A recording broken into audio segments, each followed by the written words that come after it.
আসসালামু আলাইকুম। গত ভিডিওতে আমরা শিখেছিলাম কিভাবে খুব সহজেই আমরা আমাদের ফোনের মাধ্যমে একটা নতুন জিমেল অ্যাকাউন্ট তৈরি করতে পারি।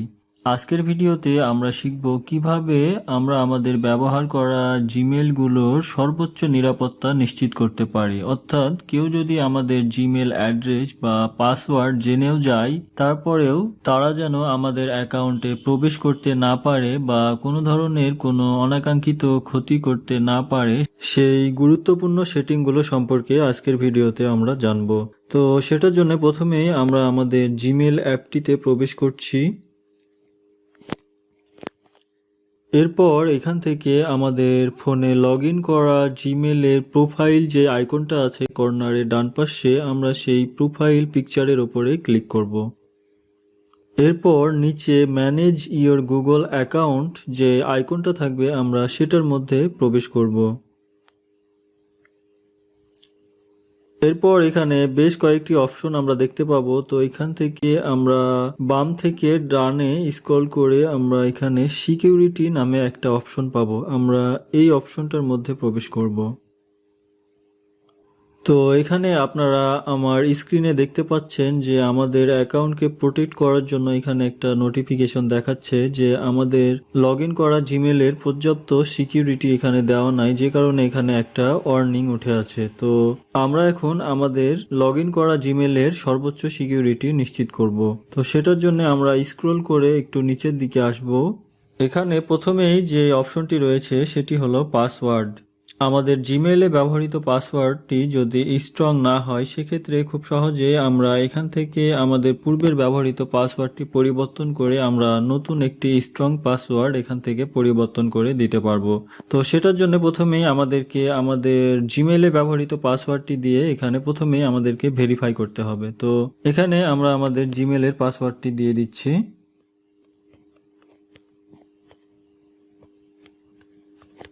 এরপর আমরা নেক্সটে ক্লিক করে দেব। এরপর এখানে capital letter, small letter, number, symbol ইত্যাদি মিলিয়ে স্ট্রং একটা পাসওয়ার্ড দিয়ে দিব।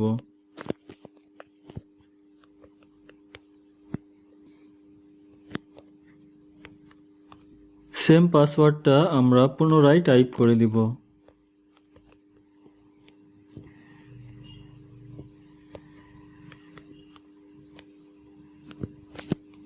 এরপর এখান থেকে চেঞ্জ পাসওয়ার্ডে ক্লিক করে দিব। তো আমরা দেখতে পাচ্ছি আমাদের পাসওয়ার্ডটি সাকসেসফুলি চেঞ্জ হয়ে গিয়েছে। এখন আমরা এখান থেকে ক্লোজে ক্লিক করে আমরা এই পেজটিকে ক্লোজ করে দিব। এরপর এখানে সেকেন্ড যে অপশনটা রয়েছে সেটা হলো use your phone to sign in. তো এইটা আমাদের এখানে অফ থাকবে, এটাকে আমরা অন করে দিব। তো এটা অন করলে যেটা হবে, প্রতিবার আমরা যখন নতুন কোনো ডিভাইসে আমাদের জিমেইলটি লগ ইন করবো বা অন্য কেউ লগ ইন করার চেষ্টা করবে, সেক্ষেত্রে গুগল থেকে আমাদের ফোনে একটি নোটিফিকেশন আসবে। তো সেখানে ইয়েস এবং নো দুইটা অপশন থাকবে। আমরা যদি ইয়েসে ক্লিক করি, সেক্ষেত্রে আমাদের জিমেইলটি ওই ডিভাইসে লগ ইন হবে, আর যদি আমরা নোতে ক্লিক করি সেক্ষেত্রে লগ ইন হবে না। তো আমরা এখানে use your phone to sign in এইটাতে আমরা প্রবেশ করছি। এরপর এখান থেকে আমরা যে কোনো একটি ব্রাউজার সিলেক্ট করে দিব। এরপর এখান থেকে আমরা নেক্সটে ক্লিক করে দিব। তো এখানে প্রথমেই আমরা আমাদের ব্যবহার করা ডিভাইসটি দেখতে পাবো। এখানে আমরা চাইলে পাশের আইকনটার উপরে ক্লিক করে ইউজ এ ডিফারেন্ট ফোন এইটাতে ক্লিক করে আমরা অন্য কোনো ডিভাইস এখানে কানেক্ট করে নিতে পারবো। আর এখানে 2 নম্বরে যে অপশনটা দেখাবে স্ক্রিন লক, তো এই সেটিংটি ব্যবহার করার জন্য আমাদের ফোনে অবশ্যই স্ক্রিন লক সেট থাকতে হবে, তাছাড়া আমরা এই সেটিংটি ব্যবহার করতে পারবো না। তো এখন আমরা এখান থেকে নেক্সটে ক্লিক করে দিব। এরপর এখান থেকে পুনরায় আমরা নিচের দিকে আসব। তো এরপরে যে অপশনটা পাবো আমরা 2 স্টেপ ভেরিফিকেশন। আমাদের জিমেইলের নিরাপত্তার জন্য সবচাইতে গুরুত্বপূর্ণ যেই সেটিংসটি সেটি হলো 2 স্টেপ ভেরিফিকেশন। তো এইটা এখানে অফ থাকবে, এটাকে আমরা অন করে দেব। তো এটাকে যখন আমরা অন করে দেব তখন প্রতিবার আমরা যখন নতুন কোনো ডিভাইসে লগ ইন করবো বা অন্য কেউ লগ ইন করার চেষ্টা করবে সেক্ষেত্রে আমাদের ফোনে প্রতিবার একটি করে নতুন ইউনিক কোড আসবে এবং সেই কোডটি ব্যবহার করলেই আমরা কেবল আমাদের জিমেইলটি দিয়ে ওই ডিভাইসে লগ ইন করতে পারবো, তাছাড়া আমরা লগ ইন করতে পারবো না। তো আমরা এখন 2 স্টেপ ভেরিফিকেশনের মধ্যে প্রবেশ করছি। এরপর এখান থেকে আমরা নিচের দিকে আসব, এরপর এখানে গেট স্টার্টেড আইকনটিতে আমরা ক্লিক করে দেব। তো এখানে আমাদের কানেক্ট করা ডিভাইস নেমটি আমরা এখানে দেখতে পাবো। এরপর এখান থেকে আমরা কন্টিনিউয়ে ক্লিক করে দেব। তো আমাদের এখানে ব্যাকআপ অপশন হিসেবে কোড দেওয়ার জন্য একটি ফোন নাম্বার চাইবে। আমরা যদি পূর্বেই ব্যবহার করে থাকি সেক্ষেত্রে এখানে আমাদের ব্যবহার করা ফোন নম্বরটি দেখাবে, আর আমরা যদি পূর্বে ফোন নম্বর দিয়ে না থাকি সেক্ষেত্রে নতুন করে আমাদের এখানে একটি ফোন নম্বর দিতে হবে। তো আমাদের এখানে অলরেডি দেওয়াই আছে। তো এখান থেকে আমরা নিচের দিকে আসব। এরপর এখানে আমরা দুইটা অপশন পাবো, একটা হচ্ছে টেক্সট মেসেজ আর আরেকটি হলো ফোন কল। অর্থাৎ আমরা আমাদের কোডটি মেসেজের মাধ্যমে নিব নাকি ফোন কলের মাধ্যমে নিব সেটা এখান থেকে আমাদেরকে সিলেক্ট করে দিতে হবে। তো আমরা এখানে টেক্সট মেসেজ সিলেক্ট থাকা অবস্থায় এখান থেকে সেন্ডে ক্লিক করে দেব।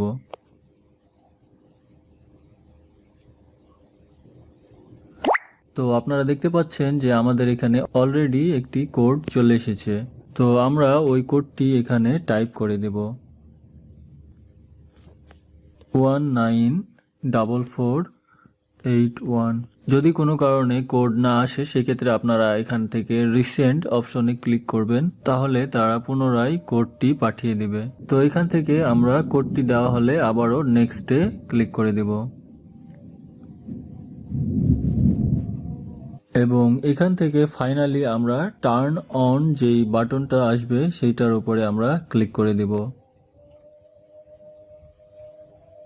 তো এখানে দেখতে পাচ্ছেন যে আমাদের 2 স্টেপ ভেরিফিকেশনটি এখানে অন হয়ে গেছে, এখানে টার্ন অফ দেখাচ্ছে। তো আমরা কোনো কারণে অফ করতে চাইলে আমরা টার্ন অফে ক্লিক করে পুনরায় আমরা এটিকে অফ করে দিতে পারবো।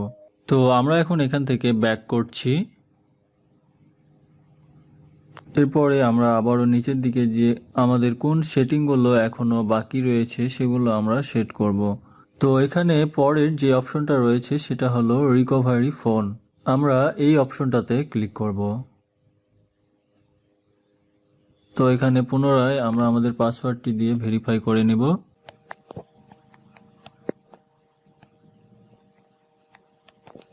এরপর নেক্সটে ক্লিক করে দেব। এরপর এখানে আমরা যদি কোনো ফোন নম্বর পূর্বে না দিয়ে থাকি সেক্ষেত্রে এখান থেকে আমরা একটি ফোন নম্বর দিয়ে দিব রিকভারি ফোন হিসেবে। আর যদি অলরেডি দেওয়াই থাকে সেক্ষেত্রে দেওয়াই থাকবে, আর যদি আমরা চেঞ্জ করতে চাই সেক্ষেত্রে আমরা এখান থেকে এডিটে ক্লিক করে আমরা নতুন একটি নাম্বার দিয়ে আপডেট করে নিতে পারবো। তো এখানে অলরেডি আমাদের রিকভারি একটি ফোন নম্বর দেওয়াই আছে, তো আমরা এখান থেকে ব্যাক করছি। এরপরে যে অপশনটা রয়েছে সেটা হলো রিকভারি ইমেইল। তো রিকভারি ইমেইলের কাজ হলো আমাদের কাছে যদি আমাদের ফোন বা আমাদের সিমটি না থাকে সেক্ষেত্রে আমরা এখানে রিকভারি ইমেল হিসেবে যে ইমেলটি দিয়ে রাখবো সেই ইমেলটি আমরা যে কোনো ডিভাইসে লগ ইন করে সেই ইমেলের মাধ্যমে আমরা আমাদের ওই হারিয়ে যাওয়া ইমেলটিকে রিকভারি করে নিতে পারবো, যদি কোনো কারণে সেটা অন্য কেউ লগ ইন করার চেষ্টা করে বা হ্যাকারদের হাতে চলে যায়। তো সেটার জন্য আমরা এখান থেকে একটি রিকভারি ইমেল সেট করে রাখবো। তো এখান থেকে আমরা রিকভারি ইমেল অপশনটিতে ক্লিক করছি। এরপর এখানে আমরা রিকভারি ইমেল হিসেবে একটি ইমেল অ্যাড্রেস দিয়ে দিব। আমাদের যদি একাধিক ইমেল অ্যাড্রেস থাকে সেক্ষেত্রে আমরা একটির জন্য অপরটিকে রিকভারি ইমেল হিসেবে ব্যবহার করতে পারি, আর যদি না থাকে সেক্ষেত্রে আমরা নতুন একটি ইমেল অ্যাড্রেস খুলে নিতে পারি। তো আমি এখানে রিকভারি ইমেল হিসেবে একটি ইমেল অ্যাড্রেস দিয়ে দিচ্ছি।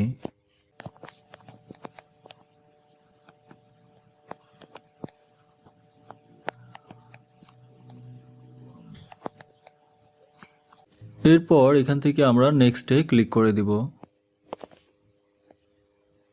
তো এখানে আমাদের রিকভারি ইমেল হিসেবে যে ইমেল অ্যাড্রেসটা দিব সেই অ্যাড্রেসে 6 ডিজিটের একটা কোড যাবে, সেই কোডটি আমাদের এখানে বসাতে হবে। তো আমরা এখান থেকে পেজটিকে মিনিমাইজ করে আমরা এখানে রিকভারি ইমেল হিসেবে যে অ্যাড্রেসটি ব্যবহার করেছি আমরা সেইটাতে লগ ইন করে সেই 6 ডিজিটের কোডটা আমরা নিব। তো 6 ডিজিটের কোডটি পেতে হলে আমাদেরকে ওই জিমেল অ্যাড্রেসটিতে লগ ইন করতে হবে এবং ওখান থেকে 6 ডিজিটের কোডটি নিয়ে এখানে বসাতে হবে। তো আমাদের কাছে যদি একাধিক ডিভাইস থাকে সেক্ষেত্রে কাজটা সহজ হবে, অথবা চাইলে আমরা একটি ডিভাইস থেকেও এই কাজটি করতে পারবো। তো আমরা এখান থেকে এই ট্যাবটিকে মিনিমাইজ করে আমরা এখান থেকে আমাদের ফোনের ক্রম যেই ব্রাউজারটা রয়েছে আমরা সেইটাতে লগ ইন করবো। তো এখানে সার্চ বারে গিয়ে আমরা লিখব Gmail account log in. Gmail account log in লিখে আমরা এখানে সার্চ করব। এখান থেকে আমরা গুগল অ্যাকাউন্টের মধ্যে প্রবেশ করব। এরপর আমরা এখান থেকে 6 ডটের উপরে ক্লিক করে এখান থেকে আমরা জিমেল যে আইকনটা রয়েছে সেটার মধ্যে প্রবেশ করব। তো এখান থেকে আমাদেরকে জিমেল অ্যাপটি ওপেন করার জন্য বলা হচ্ছে। তো এখান থেকে আমরা ইউজ দ্য ওয়েব ভার্সন এইটাতে আমরা ক্লিক করব। এরপর এখান থেকে আমরা বাম পাশে কর্নারে 3 লাইন যে আইকনটা রয়েছে আমরা সেটার উপর ক্লিক করব।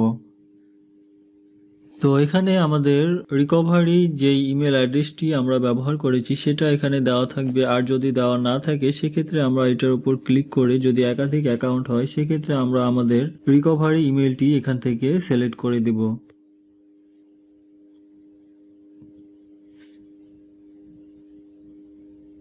তো এখানে আপনারা দেখতে পাচ্ছেন প্রথমেই আমাদের এখানে গুগল থেকে একটি 6 ডিজিটের কোড আসছে, ভেরিফিকেশন কোড। তো আমরা এটার মধ্যে প্রবেশ করব।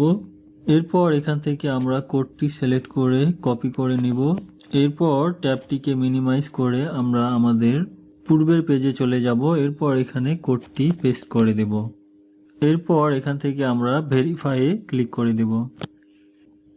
তো এখান থেকে আমরা পুনরায় আমাদের জিমেলের কোডটি দিয়ে দিব।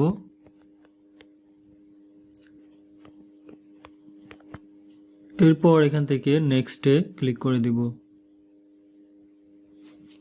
তো আমাদের রিকভারি ইমেল সেট করা হয়ে গেছে। এবার এখান থেকে আমরা ব্যাক করব। এখন আমরা এখান থেকে যদি নিচের দিকে যাই তাহলে এখানে আমরা দেখতে পাবো যে আমাদের জিমেইলের জন্য যতগুলো সিকিউরিটি প্রয়োজন সবগুলো অপশন আমরা এখান থেকে সেট করে নিয়েছি। তো এরপরেও এখানে নিচের দিকে আমরা you can add more sign in options, এখানে আরো অ্যাডভান্স লেভেলের কিছু অপশন পাবো আমাদের জিমেইলের সিকিউরিটির জন্য। সিকিউরিটি কি, authenticator, backup two step verification phone, backup code, এই অপশনগুলো আমরা আমাদের এক্সট্রা সিকিউরিটির জন্য চাইলেই ব্যবহার করতে পারি। তো আমরা যদি ওপরের অপশনগুলো ফুলফিল করে রাখি তাহলে আমাদের এই এক্সট্রা সিকিউরিটির তেমন একটা প্রয়োজন হবে না। তারপরেও এক্সট্রা সিকিউরিটির জন্য আপনারা চাইলে এই অপশনগুলো ব্যবহার করতে পারেন। তো এই অ্যাডভান্স সিকিউরিটি অপশনগুলো নিয়ে আমরা পরবর্তীতে নতুন কোনো ভিডিওতে বিস্তারিত আলোচনা করব। এরপরেও আপনাদেরকে হালকা ধারণা দেওয়ার জন্য বলে রাখি, এখানে সিকিউরিটি কি যে অপশনটা রয়েছে সেটা হলো পেন ড্রাইভের মতো একটা বস্তু যেখানে ফিঙ্গারপ্রিন্ট সিস্টেম থাকে, যেটা আমাদের কম্পিউটার বা ল্যাপটপে প্রবেশ করিয়ে ফিঙ্গারপ্রিন্টের মাধ্যমে অ্যাকাউন্টে লগ ইন করা হয়। এরপরে সেকেন্ড যে অপশনটা রয়েছে অথেন্টিকেটর, এখানে অ্যাপসের সাথে আমাদের জিমেল অ্যাকাউন্টকে কানেক্ট করা হয় এবং সেই অথেন্টিকেটর অ্যাপটি প্রতি মুহূর্তে একটি একটি করে নতুন কোড জেনারেট করে এবং ওই কোডের মাধ্যমে আমরা আমাদের অ্যাকাউন্টে লগ ইন করতে পারবো। এরপরে থার্ড যে অপশনটা রয়েছে backup two step verification phone. তো আমরা এখানে রিকভারি ফোন হিসেবে যে একটা ফোন নম্বর ব্যবহার করেছি ঠিক সেম ভাবে আমরা একটি ফোনের ব্যাকআপ হিসেবে আমরা অপর একটি ফোন নম্বর এখানে ব্যবহার করতে পারি। এরপরে সর্বশেষ যে অপশনটা রয়েছে ব্যাকআপ কোড, এখানে আমাদের জিমেইলের নিরাপত্তার জন্য কিছু ব্যাকআপ কোড দেওয়া হয় ভালোভাবে সংরক্ষণের জন্য বা প্রিন্ট করে রাখার জন্য, যেই কোডগুলো ব্যবহার করেও আমরা আমাদের জিমেইলে লগ ইন করতে পারবো যখন আমাদের কাছে আমাদের সাহায্যকারী ডিভাইসগুলো থাকবে না। তো এ পর্যন্তই ছিল আমাদের জিমেল অ্যাকাউন্টের সিকিউরিটির সবগুলো অপশন নিয়ে মোটামুটি আলোচনা। আশা করি ভিডিওটি আপনাদের উপকারে আসবে। পরবর্তী ভিডিওগুলো পেতে অবশ্যই আমাদের চ্যানেলটি সাবস্ক্রাইব করে রাখবেন। সাথে থাকার জন্য ধন্যবাদ।